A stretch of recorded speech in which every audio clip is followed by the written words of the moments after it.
واش عارف انه سبق لنا شفنا الله سبحانه وتعالى قبل ما نخرجوا للدنيا، كلمنا وردينا عليه كلنا في دقه واحده، انا وانت وانتي وحتى الرسل والانبياء، وكانت عندنا واحد العلامه بين الجباه ديالنا. فكيف التقينا بربنا؟ وعلاش نسينا هذه الواقعه العظيمه اننا سبقنا وشفنا الله سبحانه وتعالى؟ هذا الشيء اللي غادي نعرفوه في هذه الحلقه. فلا بغيتي تعرف علاش وفوقاش وكيفاش، ما تنساش الصلاه على النبي وتجيب شي حويجه تشربها وتتبع معايا حتى للتالي.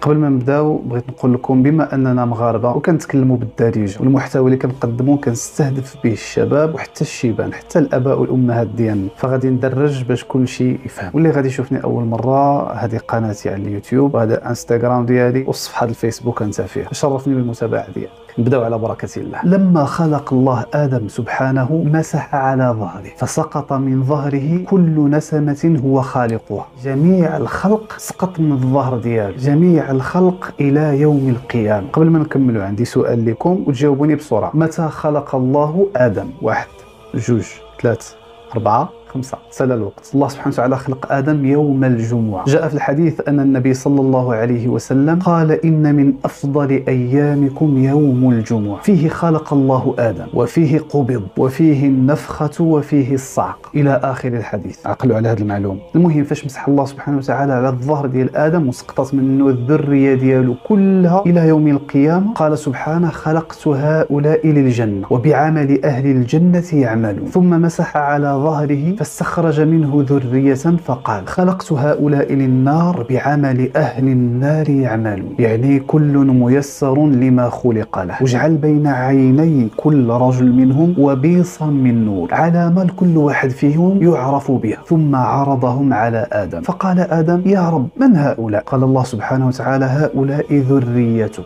الذرية هم الأولاد والأحفاد والأقارب. فرأى آدم فيهم الضعيف والغني والفقير والذليل، فقال يا رب علاش ما سويتيش بيناتهم؟ ألا سويت بينهم؟ قال سبحانه أردت أن أشكر، لهذا فاش يعطيك الله ويغنيك شكره وأثني عليه، وفاش يضيقك ويبتليك ادعوه غادي يستجب لك، وفاش يستجب لك حمده وشكره. قلنا أن الله تبارك وتعالى جعل لهم علامة بين العينين ديالهم من نور. فرأى آدم رجلا منهم فأعجبه وبيص ما بين عينيه، عجبو ذاك البريق واللمعان ديال ذاك النور اللي بين عينيه. فقال يا رب شكون هذا؟ فقال سبحانه هذا رجل من آخر الأمم من ذريتك يقال له داود، اللي هو نبي الله داود عليه السلام. فقال رب كم جعلت عمره؟ قال 60 سنة. سيدنا آدم عليه السلام جاته 60 سنة قصيرة، خصوصا أن العمر دياله هو كان طويل. فقال أي رب زده من عمري 40 سنة، أعطيه من عمري 40 سنة، يعني غادي يولي العمر ديال سيدنا داود عليه السلام 100 سنة، وفي نفس الوقت غادي ينقص من عمر سيدنا آدم 40 سنة. دازت الأيام والسنون وتسالى عمر آدم عليه السلام وجاءه ملك الموت. فاش دخل عليه قال له آدم أولم يبق من عمري 40 سنة؟ قال له ملك الموت أولم تعطيها لابنك داود؟ قال فجحد آدم فجحدت ذريته، ونسي آدم فنسيت ذريته. سيدنا آدم ما سخاش بالحياة فأنكر نسيانا فجحدت ذريته من بعده، ونسى فولينا حنا كنسى. وأخطأ آدم عليه السلام فاش كلا من الشجرة فأخطأنا نحن من بعده. ومن ذاك الوقت أمر بالكتابة والشهود، اللي باع شي حاجة أو دار شي حاجة يكتب